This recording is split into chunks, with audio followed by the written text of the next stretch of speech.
Developers always release games in their final, fully playable states. Right? Right.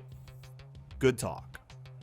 Okay, that's not always the case, and it never really has been. Games get released broken all the time, and these days, a day one patch usually cleans up the mess before most players even notice. But what about before that was possible? What about all the times a game shipped with a bug so severe that it couldn't be finished? Period.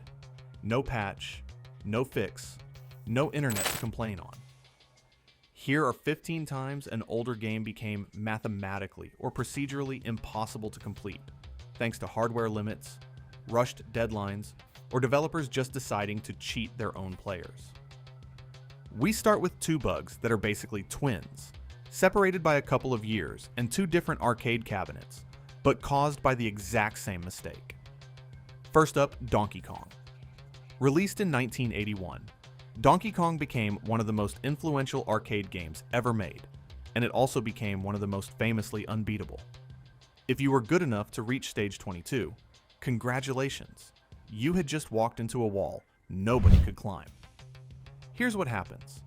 The game calculates your bonus timer using a formula, 10 times the level number, plus 40. At level 22, that math works out to 260.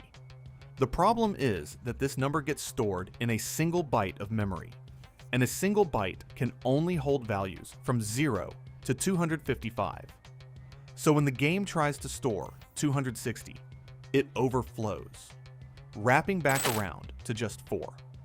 Instead of a workable timer, you're left with a handful of seconds, nowhere near enough time to complete the stage. This wasn't a typo or a rushed deadline. It was a straightforward math error nobody caught, because nobody expected players to ever get that far. For decades, level 22 was considered the definitive end of Donkey Kong, a kill screen baked into the code itself. And if that sounds familiar, it should, because Pac-Man has the exact same problem, just dressed up differently. Pac-Man's infamous level 256 glitch, often called the split screen, happens for an almost identical reason. The game stores its level number in a single byte too. Level 255 is fine. Level 256 causes the counter to roll over back to 0, and when the game tries to draw fruit icons based on that broken number, it ends up spilling data into memory. It was never supposed to touch. The result is half the maze turning into an unreadable wall of garbled tiles, numbers, and letters. Making it worse, level 256 only contains 131 dots total, and Pac-Man requires 244 eaten dots to clear a board. There simply aren't enough dots on the level to ever finish it. Two of the most iconic arcade games in history, both stopped dead by the exact same kind of overflow, just a few years apart. It's not sloppiness so much as a hard ceiling built into the hardware everyone was working with at the time. Now, we move into the games where developers didn't hit a hardware wall by accident. They hit a deadline and decided to cheat instead. Smash TV was a 1990 arcade twin-stick shooter from Williams Electronics, and if you've watched this channel before, you might remember it's come up here at least once already. In the game, you're a contestant on a deadly reality show, fighting off nearly endless waves of enemies for cash and prizes. Throughout the game, text references promise a legendary reward waiting at the end for anyone who collects enough keys. Entry into the Pleasure Dome. Players fought for it. The game told them it was coming. Here's the twist. Developers assumed the game was so difficult that literally no one would ever be skilled enough to reach it, so they never actually built the level.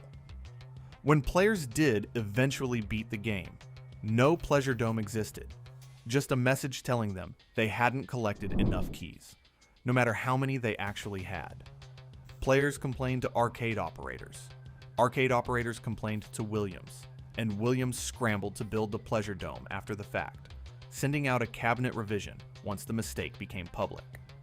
They promised a reward in the game's own text, and simply hadn't made it yet.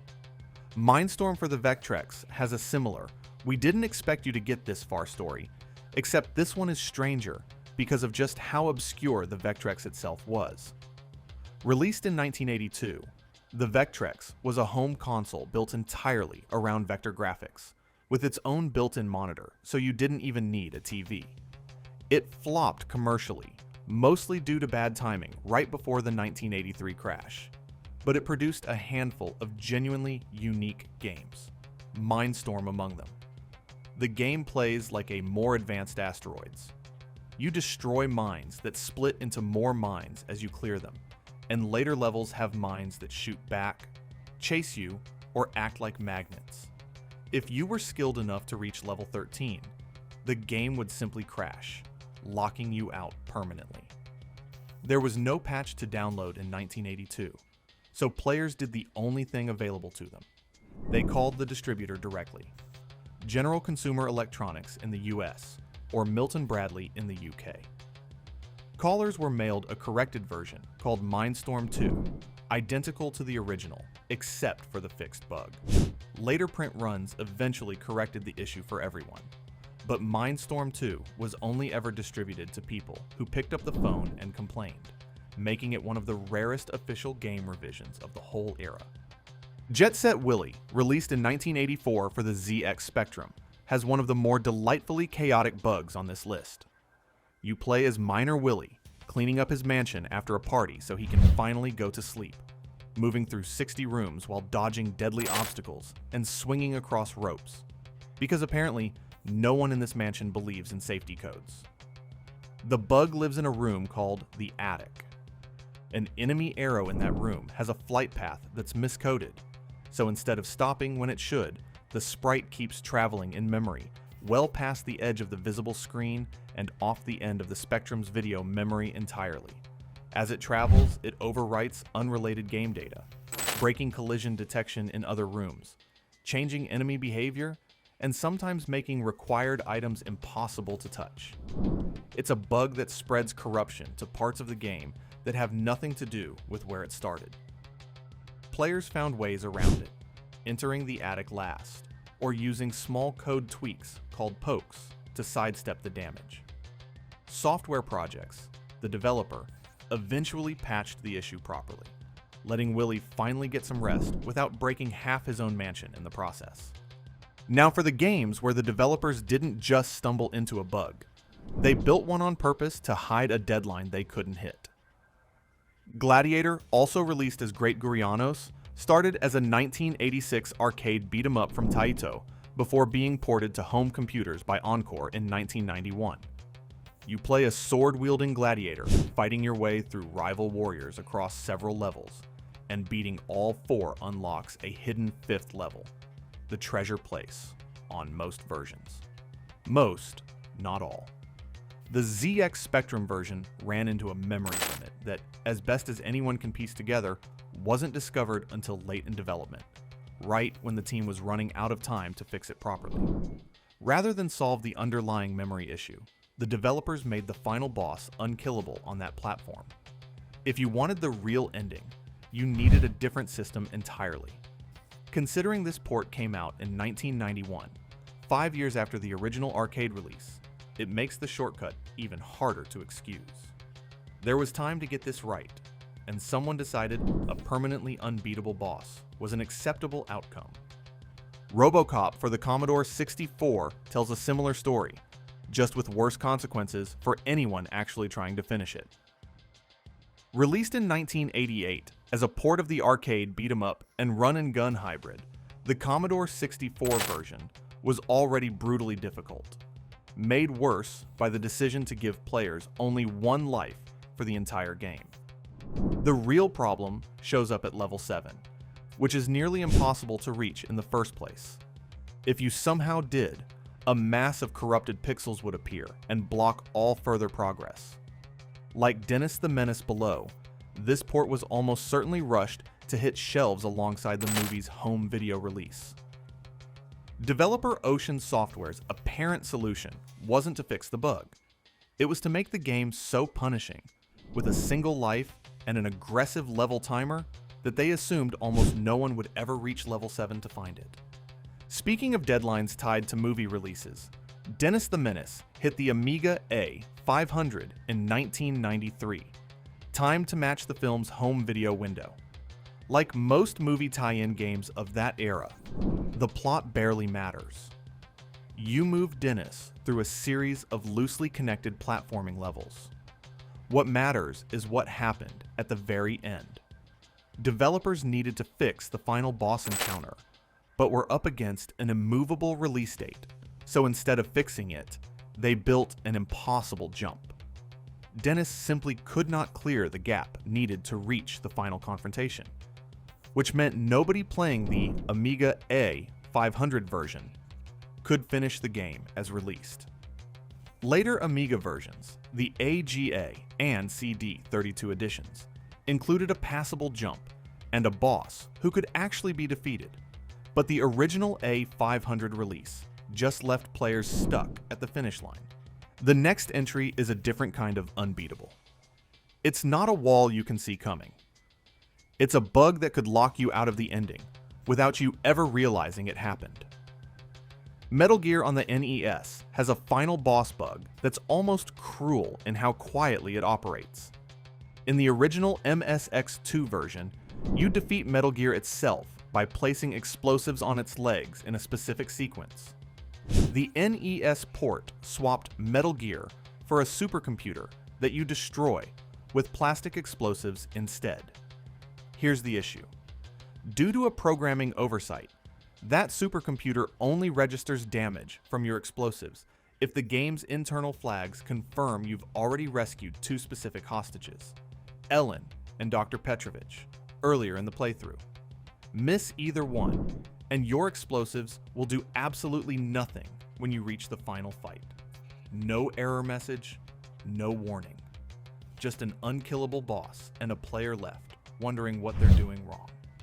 You could play the entire game competently and still be permanently locked out of the true ending because of a hostage you missed hours earlier, with zero indication that rescuing them was ever a requirement for beating the final boss at all. Battletoads has a similarly sneaky bug, except this one only shows up if you're playing with a friend. Released for the NES, Battletoads is already famous for being one of the hardest games of its generation, but its two-player mode hides a bug that makes a specific level flatly impossible to finish together. On level 11, Klinger Winger, players race speeder bikes while dodging a pursuing hypno orb. In two-player mode, player 2's bike never properly accelerates, meaning the hypno orb catches and kills them over and over, draining the team's shared lives until there's nothing left. Playing solo, you'd never even encounter this bug. It only exists for co-op players. A reminder that QA teams of this era leaned heavily on testing the single-player path and often gave multiplayer modes far less attention, which meant bugs like this one slipped straight through to release. Ninja Gaiden for the NES doesn't have a hidden flag or a crash. It has something almost worse, a punishment built right into the design that plenty of players experienced as a bug rather than a feature. Lose to any of the final three bosses, and instead of respawning at a nearby checkpoint like the rest of the game, you're sent all the way back to the start of Act 6. For a stretch of the game already known for brutal difficulty, this turns the ending into a grinding loop where a single mistake against the last bosses can cost you an entire act's worth of progress. Whether it was intentional design or an oversight the developers left in, the effect on players was the same. A final stretch that felt less like a challenge and more like an unbeatable wall for anyone without near flawless execution. Now back to a bug we've seen the shape of before. The same content, working perfectly fine in one region, broken in another. Teenage Mutant Ninja Turtles for the NES is maybe the best known game on this entire list, and maybe the best known bug too. Given how popular the Turtles were at the time, this game sold well, despite being, if we're being honest, more than a little awkward to actually play. You choose from Donatello, Leonardo, Raphael, or Michelangelo, fighting through New York City to rescue April and take down Shredder, navigating sewers and streets full of the usual enemies and bosses. In several sewer sections, you need to jump between platforms to progress. And that's exactly where things break. On the American DOS version, Level 3 contains a jump you must clear to continue, except a low ceiling makes clearing it physically impossible. You simply die, over and over, unable to progress any further. Strangely, this bug is entirely absent from the European release, known there as Teenage Mutant Hero Turtles, and it's also missing from the Nintendo version. That regional split says a lot. This wasn't a flaw in the original design, so much as a mistake introduced somewhere in the American computer port specifically, and as far as anyone can tell, that version of the bug was simply never patched. True Crime: Streets of New York shows the exact same regional and platform-specific pattern, just with a much shorter window for error. Released in 2005, you play Marcus Reed, a former gang member turned NYPD detective, investigating his mentor's death while hunting down a mole inside the department. It's an open-world, third-person action game layered with a main mystery and 4 side cases, full of shooting, driving, and QuickTime events requiring precisely timed inputs. That last part is where things go wrong. During the mission Human Cargo on Xbox, you're prompted to throw an enemy off a crate, and the input window to do it lasts exactly 1 frame. That's not difficult. That's functionally impossible under normal play, and for many Xbox players, progress simply stopped right there. There are workarounds, an infinite endurance cheat, pressing a different button, even pausing. The game seemed to help some players slip past it, but this one bug was just the tip of the iceberg. A 2006 guide cataloged freezing issues, HUD elements disappearing entirely, falling through the map, and constant collision detection failures. It's probably no surprise the planned sequel to this game was quietly scrapped. Star Trek: The Next Generation. Futures Past for the Super Nintendo blends puzzle solving, strategy, and adventure as you investigate a mystery involving the Romulans, a new alien race, and a device capable of reshaping matter and energy. You move between Starfleet locations, including the bridge of the Enterprise and Starfleet Academy, solving standard adventure game objectives like flipping switches and locating key items. At level 9, that structure completely falls apart. A required switch is supposed to extend a bridge, so you can keep moving forward. In some copies of the game, pressing it does nothing at all. No bridge, no progress, no way to continue the level. What makes this particularly frustrating is that it didn't happen in every copy of the game, only some, meaning whether you hit a total dead end was essentially a coin flip depending on which cartridge you happen to own. The only real workaround was using a password to skip ahead to the next mission directly, leaving the broken level behind entirely.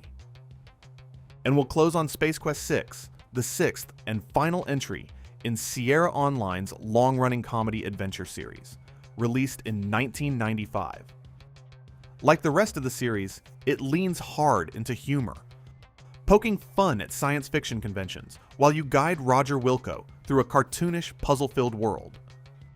Sierra's adventure games were already notorious for obtuse puzzle design, but this bug had nothing to do with clever hints.